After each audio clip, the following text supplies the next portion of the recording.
From the National Catholic Register, this is Register Radio, bringing light and clarity to the news and topics that affect your life. The Boy Scouts of America have abandoned their name and opened their program to girls. This comes after a long string of changes to the Boy Scouts. This week on Register Radio, we talk about what it all means for Catholic families with Register correspondent Tom McDonald. But first, we catch up on all the news from the Vatican, including a conference on the Inquisition. I'm Jeanette DeMelo, editor-in-chief of the National Catholic Register and co-host of Register Radio, and I'm joined by Matthew Bunson, the Register's senior editor and, of course, my co-host. Hi, Matthew. Always good to be with you. So here is our chance to catch up on the Rome news. There was a meeting this week with the Chilean bishops with Pope Francis over the sex abuse crisis in their country, a visit of the Taiwanese bishops who are under the shadow of this impending deal of the Holy See with China, and then there are new Swiss guards. But I can tell from our daily editors' meetings that you've been chomping at the bit to talk about the Inquisition. Yes, I have, unfortunately. But first and foremost, we can't let this occasion pass without congratulations to you on your honorary degree from Franciscan University and your commencement address, because I've been hearing a lot about it. So what exactly did you talk about? Well, last Saturday was really just such an awesome opportunity to be back at my alma mater. I mean, 20 years ago, I was a student in that auditorium receiving my diploma in a bachelor's of arts. And here I was receiving this honorary degree for communications. And it was quite an honor. So, yes, I had a commencement address.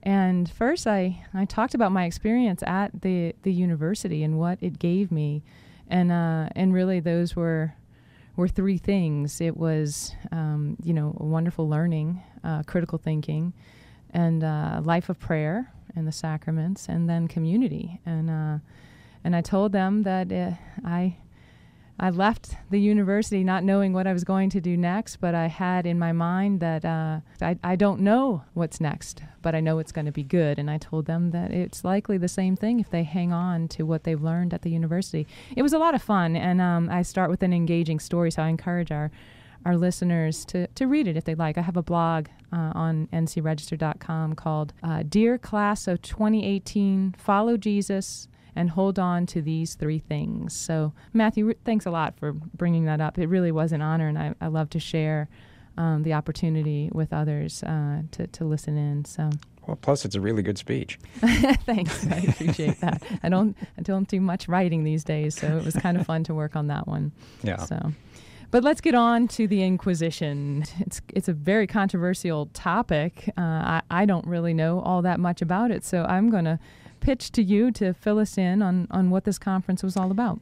Yeah, well, all of us have heard about the Inquisition, and most of us, when we have these images in our head, we think of the Spanish Inquisition, and unfortunately we also think of Monty Python or some Mel Brooks film, which, ironically enough, was actually a topic at this conference. Really? The depiction of the Inquisition in film and art.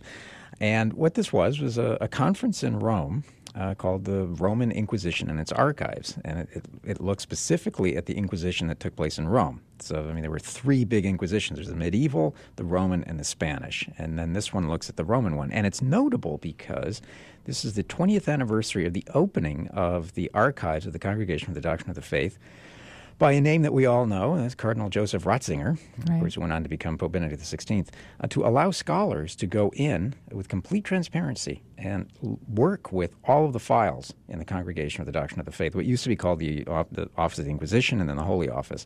It was a watershed moment. And the result has been this really an efflorescence, this kind of renaissance in scholarship, and it has led to a lot of scholarly works that have debunked so many of the myths that people have about the Inquisition. And so once again, the Church has proven right. So what, I mean, I don't want to linger too long on this because there's a lot to talk about, but if there is one myth that really has been busted by the 20 years of scholarship since those archives were open, what would that be? Well, the first and biggest is just how many people were actually impacted by the Inquisition. Anyone who does any sort of a Google search and I don't recommend it, you will find websites that actually claim that the church was responsible for the deaths of 5 million people as a result of the Inquisition. Now, that would have led to depopulation in Europe on a scale equal only to the Black Death. But you'd be surprised at how many people actually believe that. And this scholarly research has turned up not just to the numbers. We don't want to get into that. Obviously, we have to look at this in the historical context. But the number of people who are actually impacted and the work of the church in this, I think, has been a real eye-opener for a lot of scholars and a lot of just the average person who's researching the Inquisition. Very interesting. Yeah, it's definitely not a topic you think much of these days, and so it's good to hear that there's something like that going on and how seriously it's taken. So, speaking of a very serious topic this week. That would be the violence that has just spiraled in the Middle East, and this week, of course, it was due in Israel, in Gaza, due to the moving of the U.S. embassy from Tel Aviv to Jerusalem, and a very important moment, one that people predicted would have violence, and that is what has turned out. The Pope had some words to say about this. He expressed his worry, his distress over the escalation, and has really, as he always has, encouraged a path of peace and dialogue and negotiation. So just want to call attention to that. We've got a CNA story on ncregister.com for those who want to see the Pope's words. So just take a look at that. And then also this week, another serious meeting was that which happened with the Chilean bishops who have been dealing with a scandal in their own country related to sexual abuse, and they met in a private meeting with Pope Francis. We have really not received anything from those meetings, but Matthew, fill us in a little bit on the background to the story. We've covered it here before, but let's recap what has happened with Archbishop Barros. Yeah, well, this has been a long simmering controversy involving the church in Chile.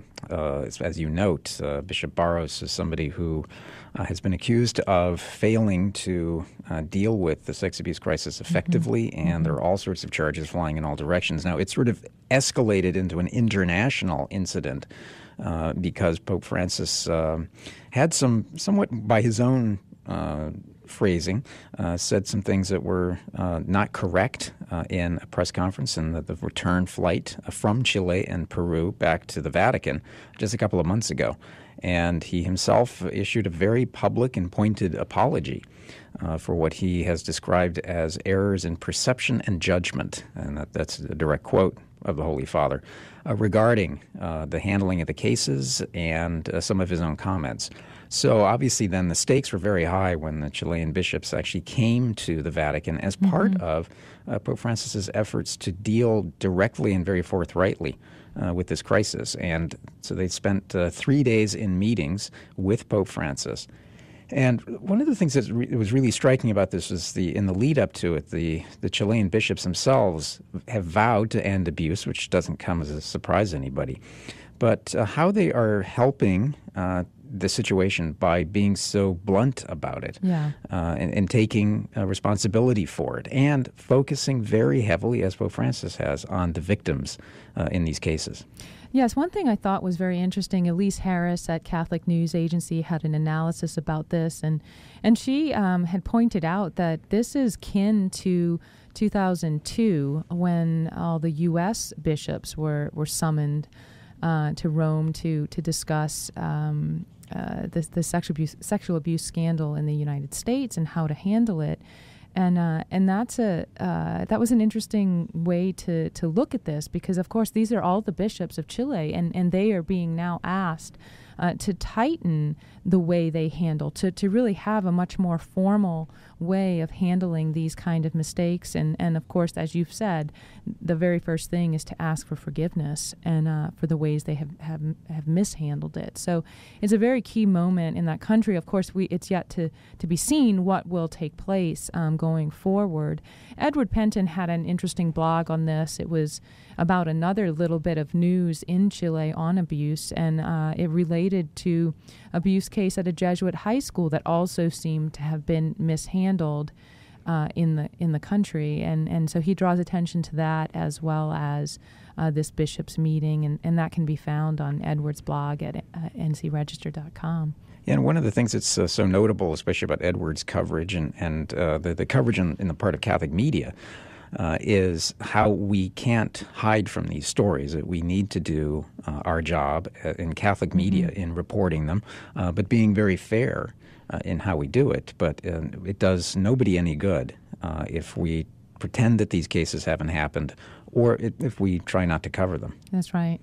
So another bishops' meeting that happened this week were the Taiwan bishops meeting with Pope Francis, and this was an ad limina visit, so it's a regular kind of visit, a visit that happens every so often. But Matthew, as you pointed out in one of our meetings this week, editorial meeting, it was an important meeting because of its timing, and I want to get on to a couple of things, but why was the Taiwan bishops' meeting so important?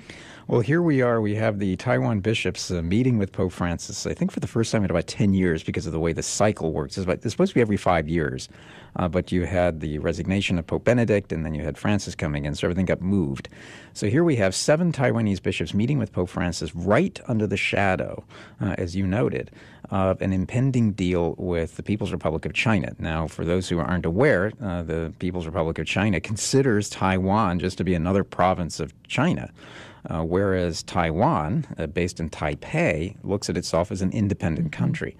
So the big question that not a lot of people have been asking is, what will be the impact of the Holy See's relationship with Taiwan in the event of some kind of a deal? And how is this going to impact the 300,000 or so Catholics who live in Taiwan? So those are sort of the imponderables, and I can imagine that the discussions on the Vatican side were pretty blunt about it, and we know from reporting that the Taiwanese bishops have received assurances regarding the pastoral care and concern of the Holy See for Taiwan's Catholics.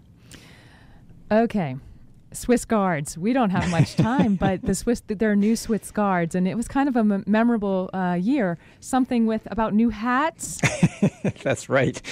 Using 3D printers, the Swiss Guards are going to have new helmets that are PVC. So I'm not sure exactly how it's done, but I will leave the technology to the experts on it. But the new helmets are supposedly much lighter and very durable. So I'm thinking that the Swiss Guards, say, and you've lived in Rome, in June, July, and August, are going to be appreciating these new helmets. Absolutely. Well, I appreciated seeing them last month when I was in Rome, took a few pictures for my 4-year-old who loved it. So, also this week, our listeners should be aware there's a March for Life in Rome.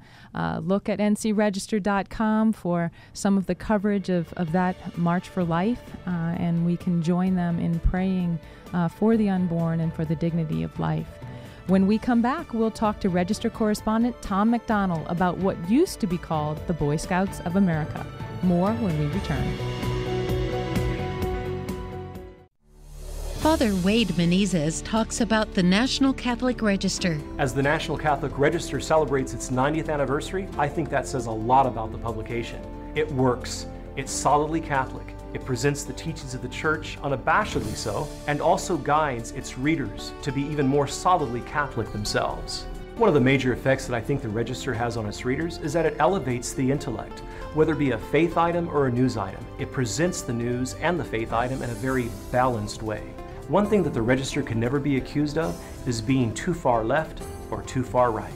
It is solidly Catholic, right in line with the chair of Peter. And I think that says a lot about the Register. For a 6-issue free trial of the National Catholic Register, go to ncregister.com and click on the 6 free issue banner, or call 800-421-3230 for your 6 free issues. And as you await your first issue, enjoy some of our online content. Let's return to Register Radio on EWTN. Welcome back. I'm Jeanette DeMelo, the editor-in-chief of the National Catholic Register, and I'm joined by Matthew Bunson, my co-host. And we are also joined by Tom McDonald, who's been writing for the Register for about 10 years, right, Tom? Yes, yeah, about 2008, I think, was the first thing I did. Wonderful. I think it was a review of a Mario game. Oh, weird. We've come a long way. We might want to revisit that. I used to be a humble tech reporter. That's awesome. Well, your latest story at ncregister.com is on the Boy Scouts. The title is called Boy Scouts Change Name, Welcome Girls. So, why did they change their name? Obviously, it was to welcome girls, but it's kind of confusing. Most people hear that and they're like, okay, does that mean there are no single-sex groups? And that's not quite the case. So first of all, tell us what this change means. Well, it's the latest in a long line of changes from the Scouts. And, it's kind of paralleling a lot of cultural shifts that was kind of buffeting the more traditional, the more traditional organs of social cohesion, if you want. And the Boy Scouts is one of those rocks. And the issue is that there's Boy Scouts of America and Girl Scouts of America, and they're two completely different organizations. They have nothing to do with each other, really.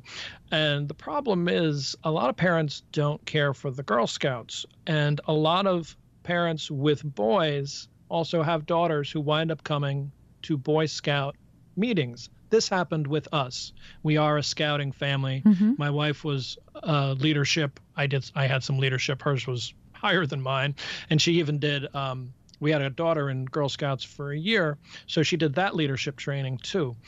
So what happened was the parents would see both organizations and realize that the Boy Scouts is a far superior organization, and they wanted their daughters to have that experience. So what you're seeing is kind of a move towards what's called family scouting, right, in which you would have a scout meeting, you would have a pack meeting or something, and everybody would come out, mom, dad, kids, whether they were scouts or not, and you would have to find something for the little sisters to do. Sure.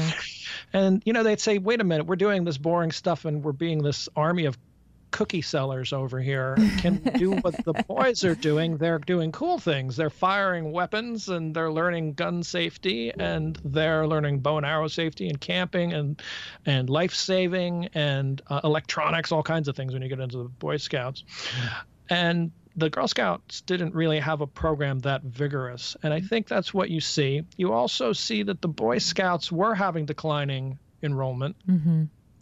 What we can attribute that to is any number of cultural shifts that we could go on and on about for hours. But, there were changes. There were controversial changes in which they started first allowing same-sex attracted scouts and then adult gay leaders, which were controversial decisions. Right. The thing to remember, though, is that when you say Boy Scouts of America, you're talking about different levels. The Boy Scouts of America is a chartering national organization.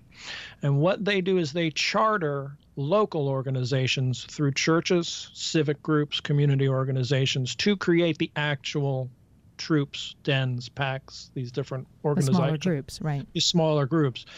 What the national has done is say that the chartering organization can now open those programs, special programs, to girls or boys, not co-ed. They would be kept separate, so that if the chartering organization, say my local Catholic church is the chartering organization, say they want to create a pack of a den of girls to run parallel alongside a den of boys, they can do that now. That's right. I think that's really important because at first, when I heard this, I didn't understand that. I thought there was, going to be co-ed groups, and I didn't realize how much freedom the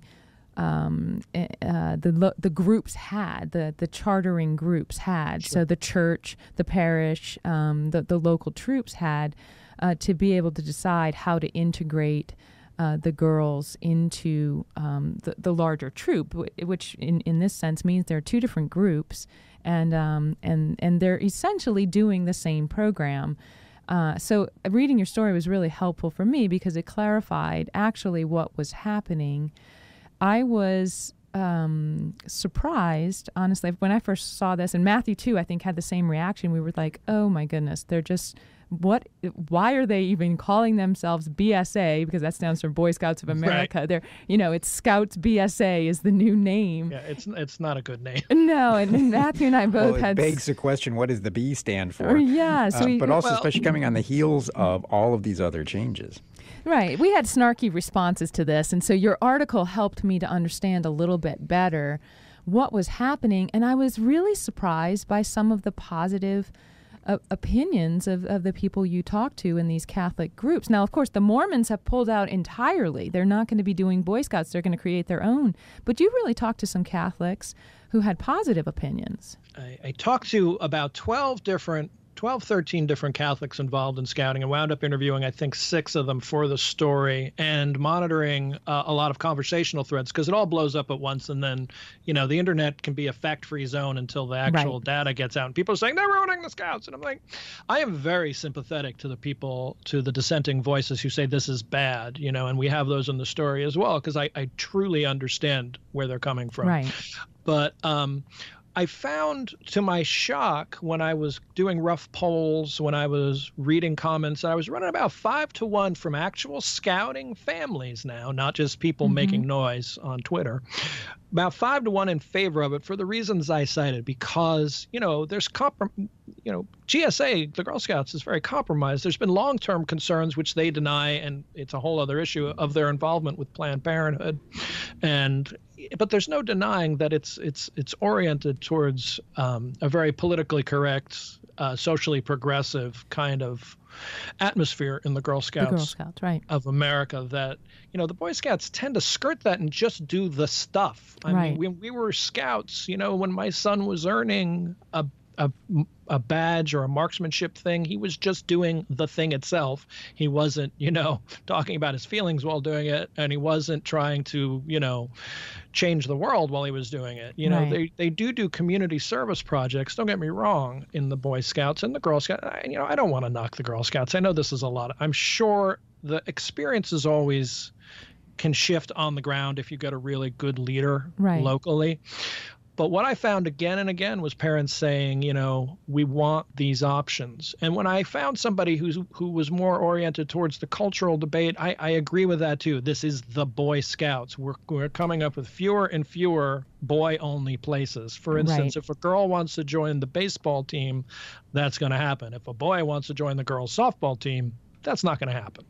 So we know that the spaces that are boy-only to learn masculine values in these things are shrinking. When I went back and put that to some parents, they said, they should be learning those values at home.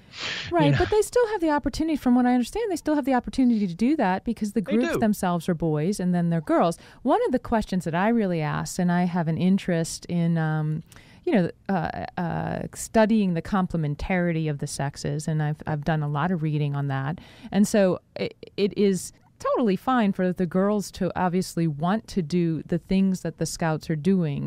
Sure.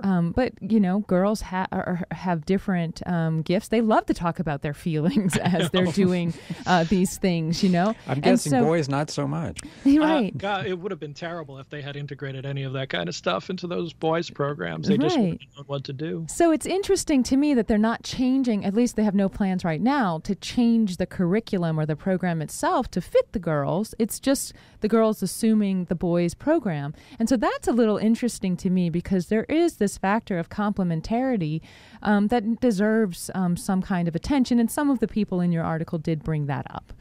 I find that interesting, and I think some of the dissenting voices have a very valid point in that this will change the Boy Scouts. Going forward, we will need to see gender-tailored programs that it'll emerge organically. I mean, if there's programs, you can get, different badges in Scouts that you can also get in Boy Scouts that you can get in Girl Scouts that may seem, like say sewing or something. Right. None of that's gender specific. That's just something, one might be, more interested in than another. Right. But it's still.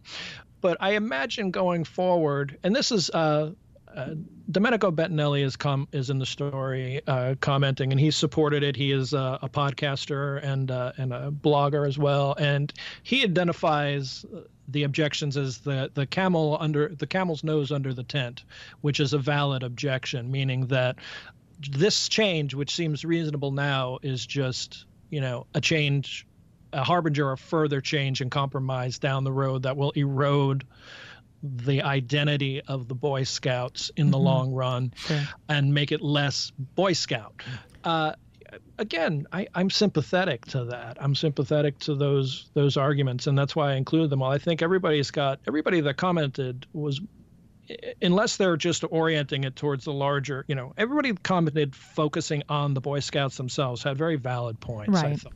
Sure. Not trying to say this is just part of the ongoing whatever left-wing PC, this, that, or the other thing. And I mean, I get that if that's the argument in the social space we're making online, but we need to kind of drop that volume down and look at it, what it means locally to the actual people. The best thing they have going for them, I think, is the subsidiarity, which is that the local groups really have the control over the shape of the group. So it's really important. Your story is an important one. I'm grateful you put so much into it, and it's great to talk to you right now to also hear what you have experienced, your family has experienced, and that you talk to a lot of people for this story. So it's the opinions that are expressed by the people there represent different groups, and that's always interesting to see. So a reminder to our listeners that the story that Tom McDonald wrote is Boy Scouts Change Name, Welcome Girls. This is at ncregister.com.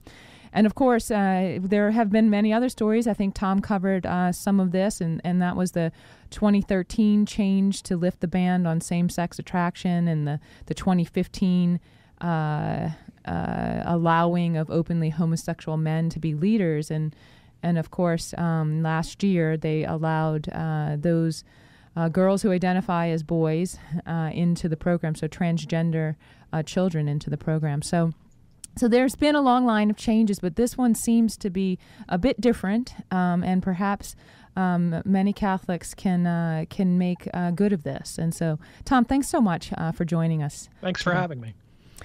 Remember, for more news, analysis, and commentary, check out the National Catholic Register online at ncregister.com. Don't forget to go to our podcast where you can listen to this show. Thanks for joining us on Register Radio here on EWTN. For Matthew Bunson and our producer, Jeff Burson, I'm Jeanette DeMelo. Until next week, God bless you. For more information about the National Catholic Register and about Register Radio, go to ncregister.com. Podcasts of Register Radio are posted on ncregister.com and on EWTN.com. Join us next week at this time for Register Radio on the EWTN Global Catholic Radio Network.